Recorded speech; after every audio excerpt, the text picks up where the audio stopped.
Hi everybody and welcome back to Gardens and Crystals with me, Wesley Peterson. And in this video, I am going to be repotting my golden pothos. All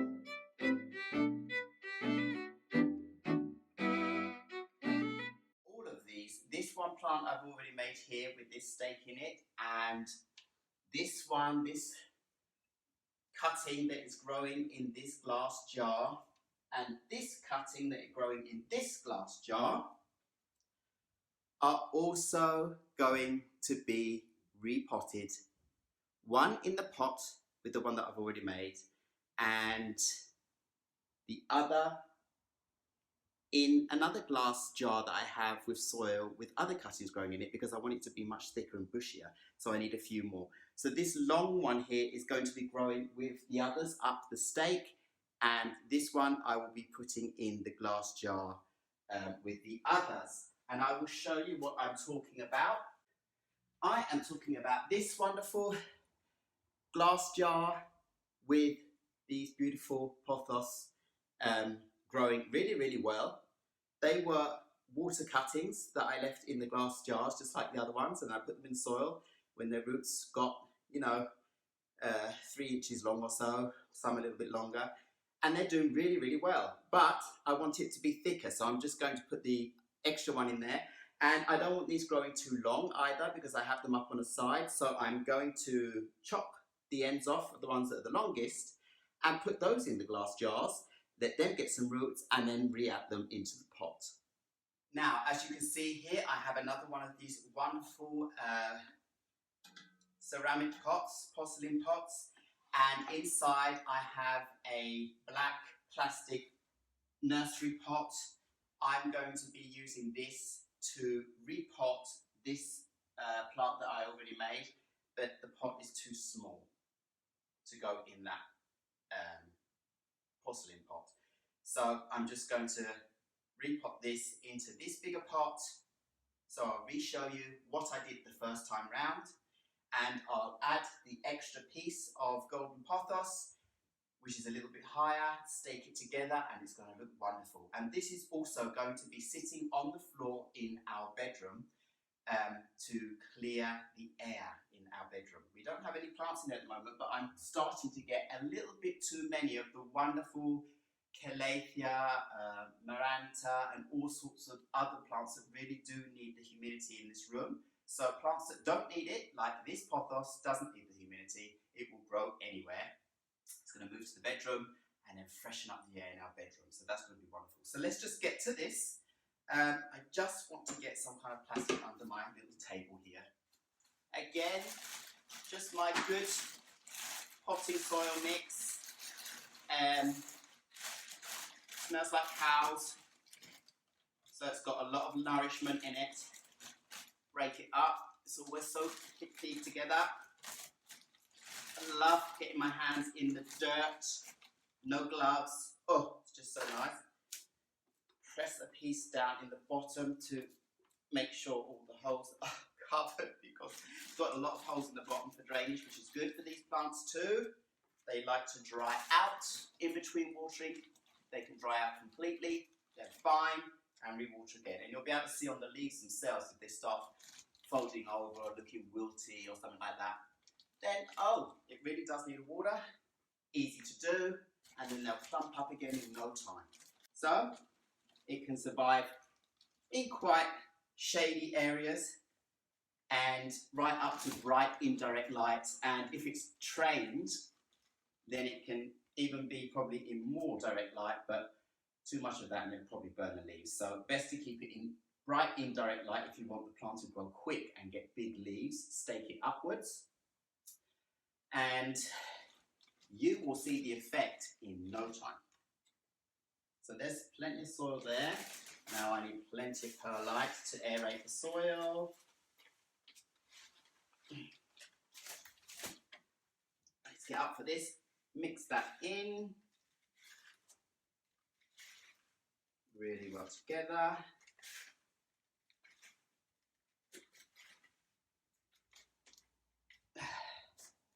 So now these plants I've only just planted in this pot, so they're not rooted. So basically I'm just going to put it all apart and start again. See, I'll move it up here. So I have the pothos by the side and take up each piece at a time. Actually, it's easier for me to just go ahead and pull them all up because they've only got small roots. And then look at that beautiful big leaf. I mean, that is just one little tiny cutting. It's got a new, I'm just going to come and show you this closer. One little tiny cutting with a huge leaf like that and a wonderful shoot or two leaves coming out there at the bottom. Isn't that beautiful? So you know that this pothos is going to grow into a beautiful big plant with big leaves. So just put that one in. Take the next piece, whichever that may be. That's going to be this one. Place that in here. Also close to the stake, just like that. And it also has a lovely big leaf. I have this beautiful piece that was growing in the glass jar with these huge long roots at the moment. And this has got a really lovely colour as well. Very golden. I will put that around at the front so it's growing up high so I can stake it up right to the top. So, I know it looks a bit of a mess at the moment, but it will take off and look like it's supposed to once I've staked up the leaves, or staked up the vines, where they're supposed to be.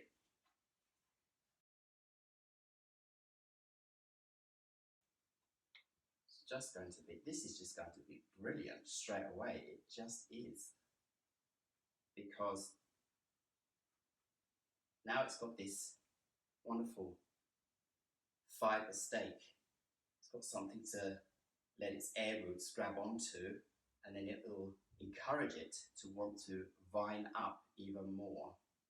So I'm not going to lift it up and show you, even though you're quite far away, until I put the rest of the soil in, because I need to try and hold the stake in place. Now I'm going to use the soil that these were already in to fill up more, because it's already mixed with perlite, so it's easier for me to work with. So I'll do that. Just fill it in.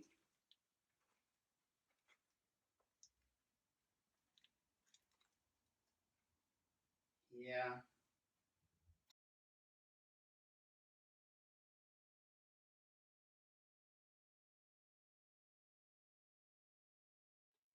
Okay, there we have it. Now we get our new pot, but actually this pot is going to be on the floor, so I'm going to just put some pads on the bottom, just to make sure that it can slide around easily when I need to move it, and also that there'll be no harm to the floor, even though this one is designed to be indoor, so it's very, very smooth on the bottom. It's always a good idea just to put a couple of pads on around the edge, just to help yourself out as well when you're moving it around or whatever. Just needs a couple, there we go. And then turn it over and put your plant in and make it look stunning. Oh, we just need to, you know what, we don't need to. You can't see all that dirt inside, really, right? It's in a new pot. So, here we go. This is my new Pothos plant. Isn't that wonderful? Look at it all the way around. That is made from cuttings from my very own large Pothos plant that I have behind me just there. This is just some babies because that keeps growing, but now it's going to be allowed to grow and vine around in the terrace garden. But just to show you closer up, there you go, huge leaves. Look, the size of my head, and that's just a little cutting. So I think because I took cuttings from the top where the leaves were big, it will continue to produce these big, lush, tall leaves in this beautiful pot. Now I'm ready to go and take that into my bedroom. Now, just before I finish here, as I said, I do have one more piece in a glass jar here that I am going to repot in this glass jar full of soil with these other cuttings and thicken it up a little bit more. So I'll do that to start with. And before I plant it, just show you, look at these beautiful roots on that. Wonderful, huh? Easy. That's how easy you propagate a piece of pothos. Now, I have a nice space at the back here. Just going to make a big hole so that I can drive these roots straight down into the hole, deep enough. Gently does it all the way down. And there we have it. Another piece of the puzzle. Absolutely wonderful. Put that in. And let it go. And that's it. I'm not going to do anything else. Some of the roots are up out of the soil. They don't need to be there. But that's fine. So now it's made this look a little bit more thicker. So I'll just bring it up to the camera so you can see properly here. Look at this. See, it's just got a little bit more lush and thicker because of that new piece. And what I'm going to do now to show you that, well, it's getting a bit long.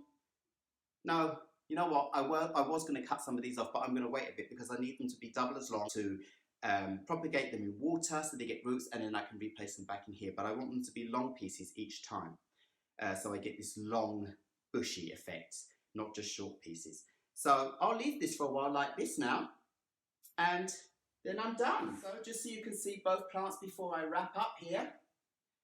One growing up on a stake, beautifully, lushly. It's going to be in my bedroom. One that is growing in a glass jar that will be cascading as a spiller and grow as a nice bushy plant. Every time these get a little bit longer, cut off, propagate a new piece and leave it be. Or maybe I won't even put them in water. Maybe I'll just put them straight in the soil around, because this soil is actually moist, and they should take off by themselves. So thank you once again for watching Gardens and Crystals. I hope you enjoyed this video. Please remember that I am an amateur. I don't know all the information. I'm learning as I go along. Simple facts for now, and then I will do more detailed facts maybe later on. But I just want to show you how easy it is to just do this stuff yourself at home. Just go out and get yourself some plants and experiment. Okay? The only ones that are really, really difficult are calatheas and marantas. They need humidity and they need to be looked after very well. They can't have just normal tap water and this and that and all sorts of stuff. But these plants, pothos, you cannot go wrong with pothos. So from me and the pothos, thank you for watching Gardens and Crystals. Please remember to subscribe, and I'll see you in the next video. Goodbye.